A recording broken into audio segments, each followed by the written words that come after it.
Mi nombre es Rebeca Perea y les voy a hablar acerca de la historia de la evaluación psicológica. Recordemos que esta es la disciplina de la psicología encargada de la exploración y análisis del comportamiento de una persona. Esta es realizada por un profesional de la salud mental. Esta se realiza mediante entrevista, test psicométricos, registros y observaciones. Ahora, ¿ya estás listo para viajar en el tiempo? Saludemos a Francis Galton, de 1822 a 1911.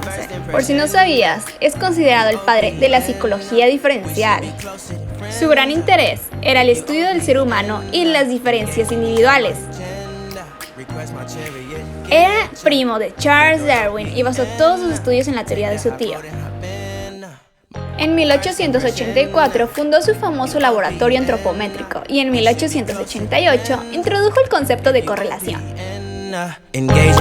Aquí, después de tantos estudios sobre características humanas, quiso aplicar la selección artificial a las personas para mejorar su raza. De hecho, sacó una teoría llamada eugenasia. Con esto, él comprobó que los hijos de padres muy inteligentes o con características físicas muy notables tendían a tener las mismas características que los padres. Por esto pensó que la herencia tenía un papel más importante que el propio aprendizaje. Fue pionero del uso de la distribución normal e inventó el uso de la línea de regresión inventó la máquina Kingus y difunde la vertiente. Hola, señor James Cattell, mucho gusto. Usted fue el primer profesor de psicología en los Estados Unidos. De hecho, sé que usted enseñó en la Universidad de Pensilvania. De hecho, un dato muy interesante de James Cattell es que él fue la primera persona que introdujo el término de pruebas mentales. Pero bueno, Cattell comenzó de forma independiente para medir simples procesos mentales. Él administró una batería de 10 pruebas a estudiantes voluntarios. De hecho, el señor Cattell creía que sus pruebas estaban midiendo la inteligencia. Pero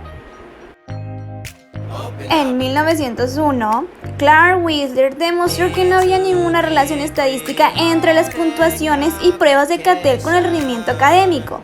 Las pruebas se vuelven irrelevantes con el desarrollo de la medición de inteligencia. Y aquí Alfred Binet, conocido por sus aportes a la psicología experimental, diferencial, psicometría y especialmente por sus contribuciones al desarrollo educativo, es considerado el padre del test de inteligencia.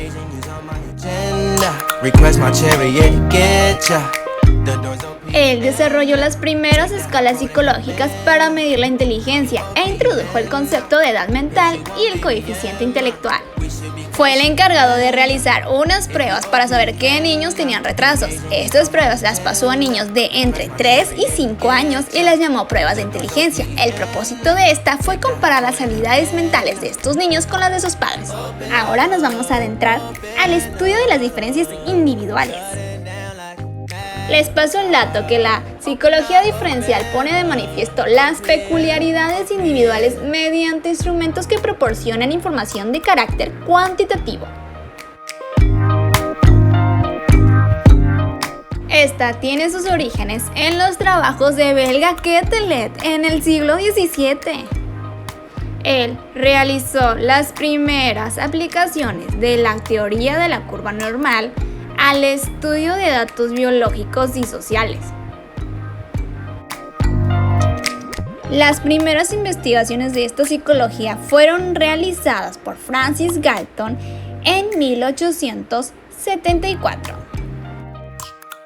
Él diseñó instrumentos y técnicas para analizar las diferencias existentes en el plano de lo psicológico entre los individuos.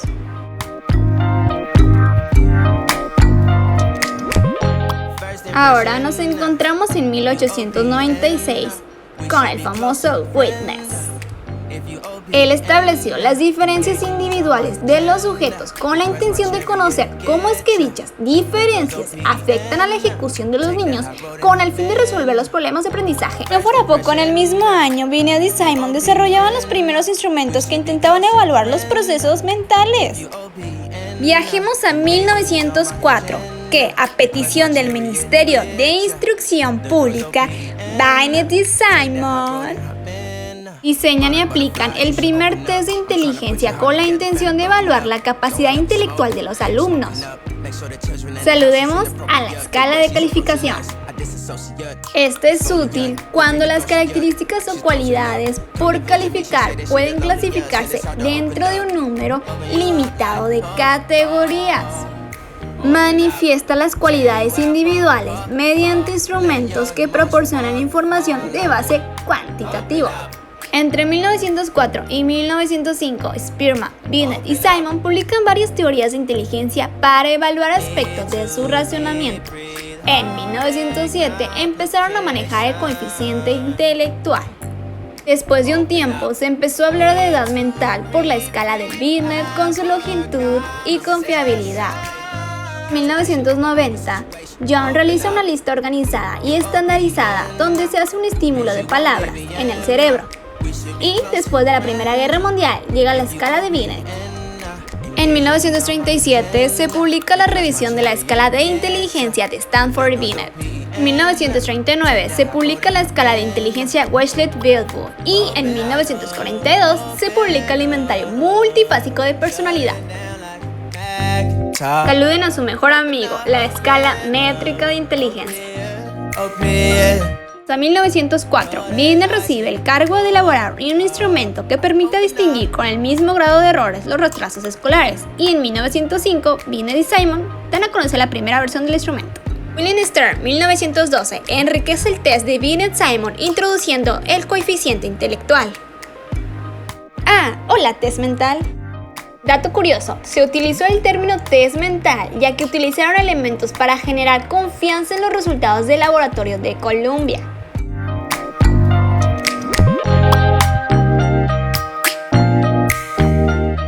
Esta mide las características personales y la salud mental. Muchas gracias por viajar conmigo en el tiempo.